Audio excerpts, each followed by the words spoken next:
ketika lu nyadar orang yang lu lagi ngomong ini satu-satunya opsi lu nggak bisa walk away dari dia. Karena ketika lu walk away dari dia, lu nggak punya opsi apa-apa lagi, maka itu lu bukan negosiasi, ya. Lu langsung di bawah dia levelnya.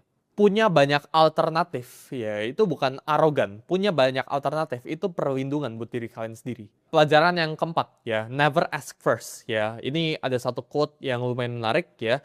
Ini mungkin terdengar itu arogan, tapi menurut gue ini lumayan nyata ke kehidupan gue, ya. Yaitu I don't chase, I attract. Ini menurut gue sesuatu yang kalian itu harus lakukan juga, ya. Di hidup gue sekarang, ya, gue itu hampir tidak pernah samperin orang, ya, kecuali gue bener-bener butuh sama orang itu. Contoh kita ngomong, ya, beberapa orang, ya, yang punya duitnya di sebelahnya T, ya, gue bukan bilang mereka itu di bawah gue dan sebagainya, tapi banyak kan, ya, 99% of the time, ya, itu mereka yang reach out ke gue dulu, ya, buat either ngajakin podcast atau ngajakin makan, gitu ya.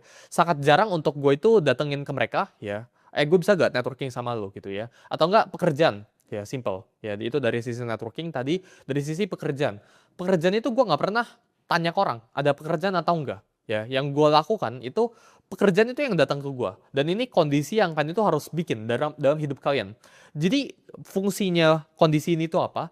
Karena ketika orang yang datang ke lu dulu, ya, itu need, itu kebutuhan. Dan kebutuhan itu menciptakan yang namanya itu desperation. Ketika orang ini udah datang ke lu itu punya higher ground, lu itu punya posisi tawar yang lebih tinggi dibandingkan dengan orang itu. Lu nggak jamin buat menang, ya. Tapi dengan orang itu datang ke lu duluan, lu udah dapat 1 poin ekstra. Orang itu masih 0. Gue hampir jarang sekali reach out ke orang buat minta sesuatu. Ya, gue selalu menawarkan atau enggak orang lain yang biasa datang ke gue. Dan menurut gue itu sesuatu yang kalian harus terapin dalam hidup kalian.